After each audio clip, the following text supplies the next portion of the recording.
Hello, this is Amenadiv Lonnie, and how are you? I have another good lesson for you. Last time we dealt with Proverbs chapter 9, and we dealt with that under the title Fear of God. Now I have another message for you today. Let's see. So we dealt with the fear of God. That was on, like I said, Proverbs 9 and 10. And so we're going from the fear of God to now the subject matter of fearing our own progression. And so one of the biggest challenges that we often face is inner fears. Our own inner fears in terms of how we are dealing with changes in life and the different aspects of life. So I want to deal with when we are overcome by fear on a very familiar scripture and text, Psalms 23 verse 4. I'm not going to delve too far into like the original Hebrew to explain it, but just a little bit here and there. I want to show you something. Maybe you've never seen it before. So I'm taking my notes from the last teaching that we did, and let me set that aside. So now, and I think foremost, I wrote this to speak to my own self, because we can fear and have a fear within ourselves, and fear stops us, it cripples us.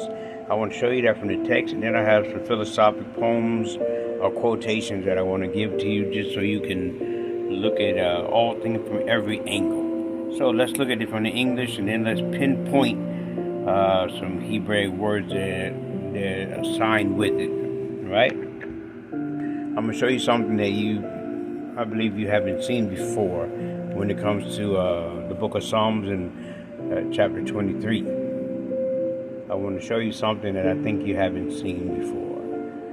You'll see my light, a little bit of the light, because I got my window open over here. So, I got my curtains drawn so I can get some natural light.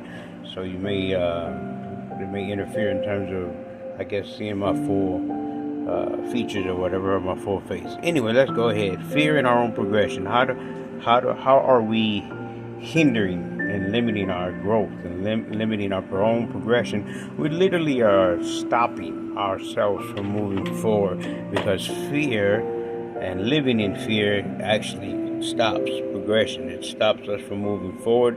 It stops us from what we're trying to attain. It literally halts everything, and we don't move forward until we get past that fear. Fear is like a self-induced poison that we do to ourselves when we're facing challenges or changes or things that we're not ready to face, or even aspects of growth, and we're fearing the unknown, the unseen. I often have heard that we serve a God of direction without details.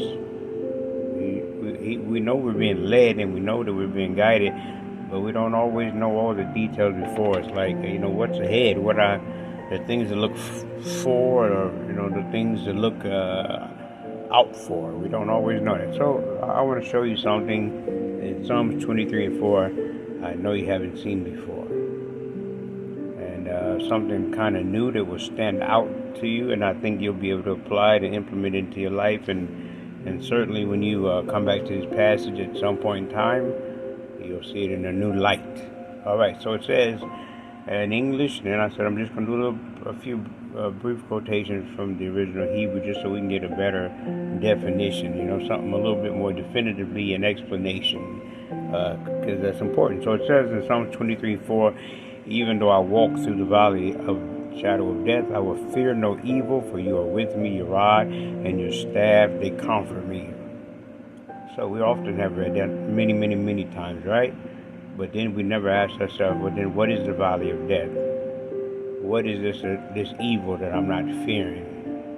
What is this rod, and what is this staff that is comforting me? What is this? What are these things that are mentioned here? What valley of death? What rod? What staff? What comfort am I needing at this time? So I want to show you first and foremost, Psalm 23 is a metaphor. It's David's metaphor, and I want to show you that. So we call Psalm 23 and 4 in In Hebrew, it's called Tahalim Asherim Veshalosha Pasuch D. And that's what I just said with Psalm 23 and 4. So let me break down without going through the whole thing. I can read it all to you, Gam ki alakzam avet lo erara kieta, but that won't mean anything to you. So let me do it this way. It says the shadow of death. The shadow of death. What is the shadow of death? It's called zamavat in Hebrew, which means, here we go. This is new insight, okay? It means the darkest moments of our lives. Not a valley of the shadow of death, but the darkest moments of our lives are the most difficult inner struggles that we face in life. So let's start that over, okay? So even though I am in the darkest moments of my life, or in this most difficult inner struggle of my life, I'm not going to fear any evil. Why? Let's go back over that again. Okay, so the shadow of death, Zamavat. The darkest moments of my life are these most difficult inner struggles of my life, from the root word mavat, which means living inside, enslaved, encapsulated within our own struggles and our fears. So the struggle, so the difficulty, so the burden, so the problem, so that's called the valley that we're facing in, is taken over. All right, so it's taking over our thoughts, it's taking over our mind, it's taking over our insight, it's even taking over our inability of how we see ourselves and perceive ourselves after going through such a tumultuous, traumatic situation. It changed how we were. We're not as happy or at peace or as joyful or as outgoing. It's like it encapsulated us in its own enslavement, and that enslavement changed how we react with people. That's not what God wants. So let's try that again. I told you it's going to be different. It's going to be different. It's going to be insight. The shadow of death, Zamavat, these darkest moments of your life, this most difficult struggle that you're facing, from the root word mavat, mean living inside of our own fear. So let's go back and we'll keep breaking it down until we really get it. Even though I'm walking through this problem, even though I'm walking through this difficulty and this struggle that is put inside of fear inside of me, that is literally taking over your outlook on life, right? Mavat, living under fears. So it says, even though I'm facing whatever this burden is, and we'll see what David's facing in a minute, but even though he's facing this great burden, it's created a fear inside of your heart, inside of your body, and it's encapsulating you inside of a self-enslavement, a self-imprisonment that is inside of your mind, which is showing up in the conductivity of our reactions and how we are. We're not happy and joyful and jolly and peaceful or like we used to be. We need to return back to the joy we had as children while maintaining the productivity as adults. So this whole verse is symbolic, a metaphor. All right. So it's personalized that David conservatively states, even though I'm going through what burden was he going through? What burden, what problem was David facing? What difficulty was David facing? That he says in this great struggle, in this great burden, that he felt a fear. And this fear was encapsulating his peace of mind. What fear was it? Well, 1000 BCE, David is writing this metaphor, this philosophy, because David was grappling with a fear of enemies that were trying to kill him and destroy him. Who are these enemies that were trying to kill him? Goliath, Absalom, Saul, and Joab. So he has a reason to be fearful. So David tried to lessen his own fear by increasing the surety of God's protection, shielding, and removing his enemies. So he writes this metaphor and stating shevet and mateh, which is rod and staff. Rod and staff. So the metaphor is shevet mateh. Yet shevet mateh. So we already said from the first verse to verse 4.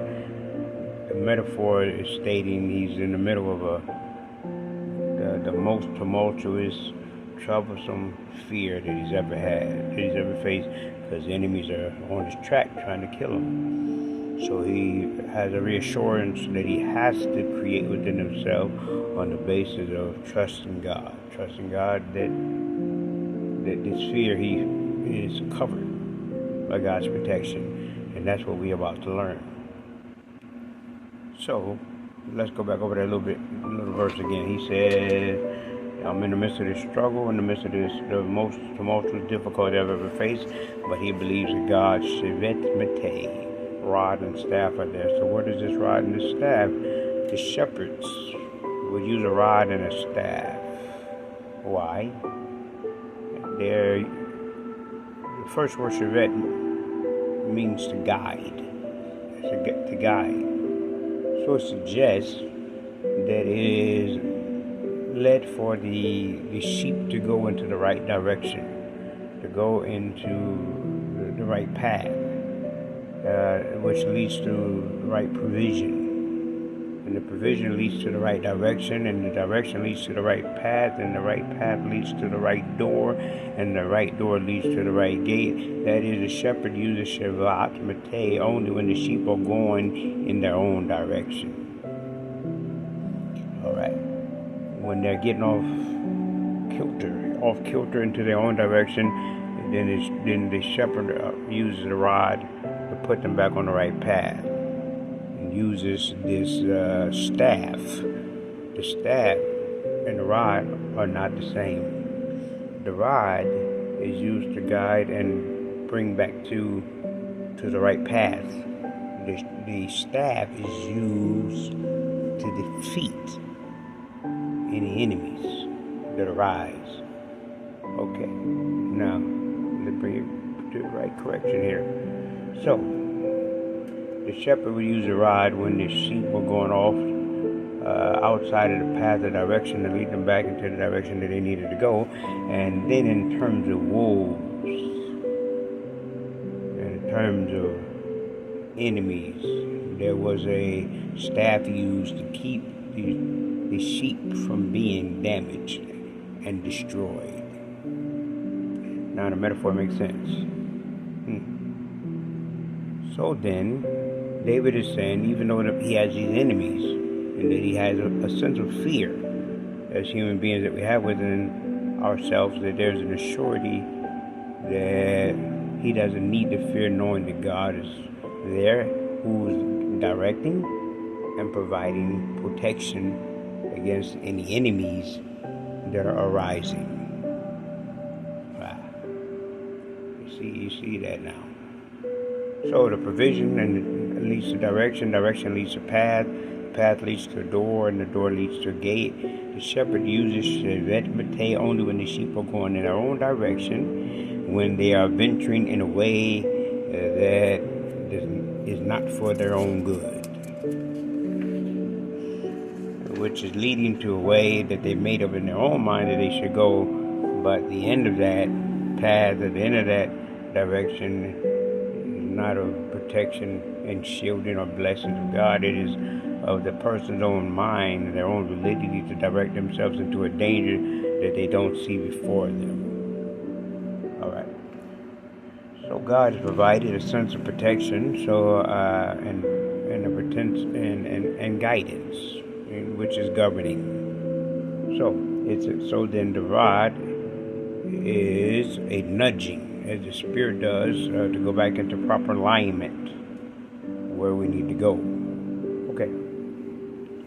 Proper alignment into the direction that God is guiding us that we're supposed to be going. Sometimes we venture off because we have in our own minds to go into a direction that we think is right, but it's us doing so. I'm quite certain we can all attest to that. I can attest to that. Whether it's choosing somebody, we did that ourselves. It had nothing to do with God, because the outcome was not governing.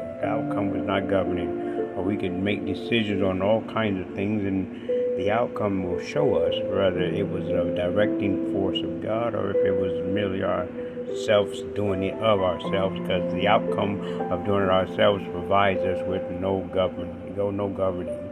And with an outcome we have to try to figure our way out of, right?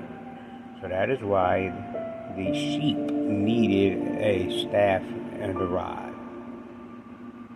Okay, so now we got those premises. Let's go to the next part. Let's build on to that. Yes? Let's build on to that. Okay, so God will direct, the universe will grant hints. But the decision and the outcome is of our own free will. But does our free will match with the rod and the staff? I'm going to say that again. Does our free will match with the rod and the staff? Does our free will match with the direction we're supposed to be led into and the protection that's provided for us? Or are we of our own free will getting ahead of that and going in our own direction only to be led back to where we're supposed to go in the first place? I know we can all attest to that too. We're going our own way, and then God eventually brought us back, like the prodigal son. We end up going our own direction, following our own path, only to be brought back. Because you cannot go out of the direction, even though you have your free will. Free will is really limited, and that's a lesson for another time. Free will is not really free will, but we have a right to think and reason within ourselves, which is what it is, but the outcome still has to be God-governed. So let's go back. All right, so the rod and the staff is putting me back on the right path, and then keeping the enemies that want to do all sorts of evil against you, they're not able to, because you have a shield and you have a seal of God that is on you, that even the enemies who wanted to destroy you aren't able to. Now,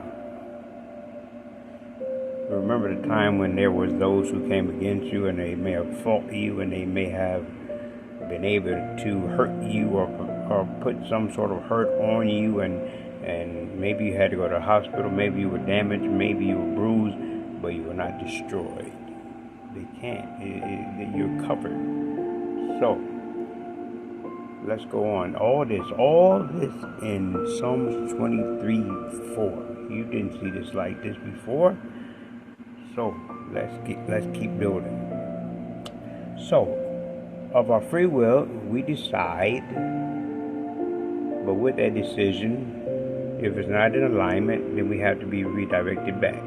Okay, the avoidance of direction causes us to be off of the mark, which then means we end up dealing with problems we shouldn't have to deal with, or problems that we could have avoided, but we won't avoid them because we put ourselves in that decision, in that deciding place to go outside of that direction. We end up making our own direction, which leads us back to the direction we need to go because we're off the mark of the rod and the staff.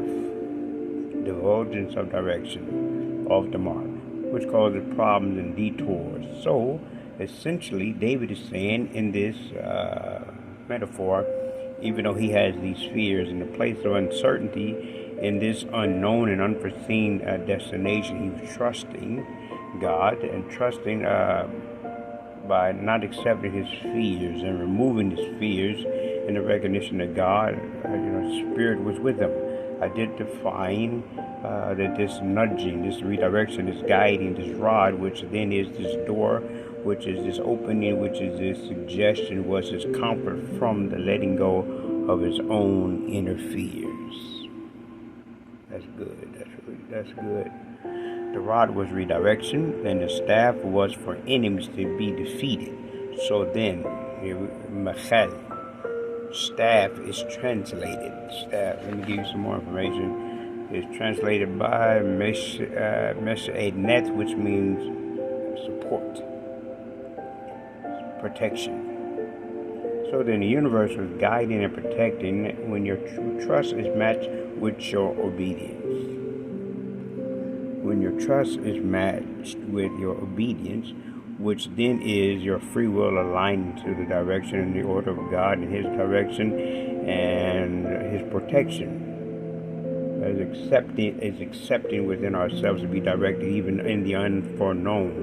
We're not quite sure what this is, why you're facing it, and what's ahead of this. Trusting God in the process of it, which then opens up the doors of life.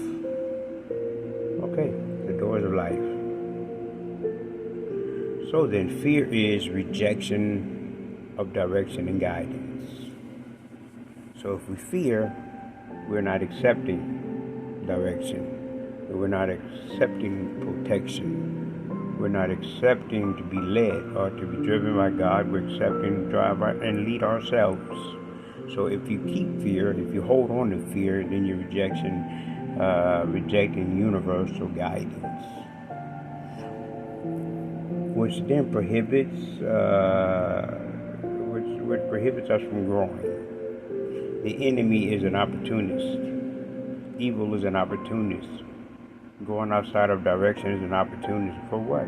For our downfall. But we can only fall if we fail to accept and to believe. So we can, through experiences of life, create a fear, and we live in that, which detaches us from progression, which inhibits us from blessings. So then, if we want the blessings of God, but we're not obeying God, and we're not allowing Him to lead us and guide us, then we're allowing fear to lead and guide us, which is causing us to be without guidance and protection, without leading or leadership, and is stopping and preventing and blocking any blessings that are supposed to come. They are told to stay at bay. So we can, through experiences of life, create a fear, live in that fear, and it detaches us from God, detaches us from blessings, detaches us from progression. So we have to challenge our own fears, to entrust our thoughts and our minds, regardless of what life brings us, that this rod and that this staff and that this direction and that this guidance and that this protection is with us. Rather, that is, even in our dreams, we're given a rod. In our visions, we're given this rod. In our minds and in our thoughts, when we hear that still, small voice, is a rod. Guiding us toward a greater good, because God would never lead you toward a failure. He would only lead you to your greater good. But we can't bypass the staff and the rod, which is being brought back into direction, brought back into proper guidance, and then the enemy is being defeated by the hand of God if we don't let God rule. Let me say that again. If we don't let God rule in our situation, how then do we expect to get out of the situation? By the hand of God. So, if we live in this fear, we live in our own hindrance, which is limiting our own potential. We're telling God we don't want His blessings. So David is telling himself, right? We got to speak into our own minds and speak into our own souls and speak to our own selves and speak inside of ourself in the midst of whatever we're facing. So he's telling himself. That's what you're reading. He's telling himself, regardless of the fear. Yeah, the enemies are present. They're on trail and they're right behind him. And Absalom and Goliath are en route. But so what? So who cares about an enemy when you have a God who has a staff and a rod? What is there to fear? So he told himself he's not going to fear any longer, but to entrust that God was with him, thus assuring he needs not fear, and that God would create and let him know the direction he needed to go in, and that in the midst of the direction he needed to go in, he would provide protection. He said that he's covered, he's sealed, he's safe. So when I start pragmatically applying that into my life, like realistically, not saying it to myself, but actually applying it in my life, regardless of what other people have done, I know that the seals are there. I see things I haven't seen, feel things I haven't felt, and even when people speak all manner of evil or whatever, there's nothing that needs to be done when a rod and a staff of God is directing you. But if we take on those things and let that fear rule, we are inhibiting our own progression, our own growth, and we are no longer allowing God to guide us. We're being guided by those things. So let me share with you some philosophic teachings, a few philosophical quotations from some of the great writers, and leave you there at that point, because I've said a lot, and you will need to replay this because there's a lot of good nuggets in there. The great philosopher Lao Tzu said, "Hope and fear are both phantoms that arise from thinking of the self when we don't see the self as self. What we do have is fear." Raphael Docklin said, "Fear is an excellent thief." That's what Raphael Docklin said. Fear is an excellent thief. Frank Herbert Dune says, "I must not fear. Fear is the mind killer. Fear is the little death that brings total obliteration. I will face my fear. I will permit it to pass over me and through me, and when it has gone past, I will turn the inner eye to see the path. When the fear has gone, there will be nothing, only I remain." Fear is another one by Malcolm X. Malcolm X said, "I live like a man who's dead already. I have no fear whatsoever of anybody or anything." Here's an African proverb. If you fear something, you give it power over you. Psalms 23:4 is saying all that. Another African proverb, fear is the memory of pain. Addiction is the memory of pleasure. Freedom is beyond both. Here's another one from the Central African Republic. It says, "Too much fear creates slavery." An Ethiopian proverb says, "The elephant does not limp when walking on thorns." Man, that's powerful. That's powerful. Let me say that again. Ethiopian proverb, "The elephant does not limp when walking on thorns."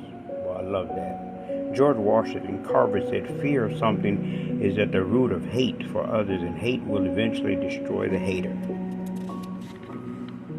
All right. A healer of others, here's another African proverb, "The healer of others himself is diseased." A healer of others himself diseased. That's the African proverb. So lastly, Psalm 23:4 through the lens of David, from its metaphoric truth, really stating what it really means in its purity, removing all the translational errors. Let's read it from its truth. So really, if we read it from the correct premise, it would be, "Even though I'm struggling in this dark place, prefer not to fear, because I'm aware that God walks with me and is with me, and He's granting me direction and security in my life, and I'm comforted by that." I'm going to read that one more time, then I'll conclude here, because this is a powerful message. I believe, "Even though I'm struggling in this dark place, I prefer not to fear, because I'm aware that God walks with me and within me.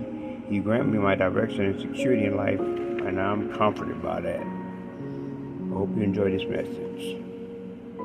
Bye.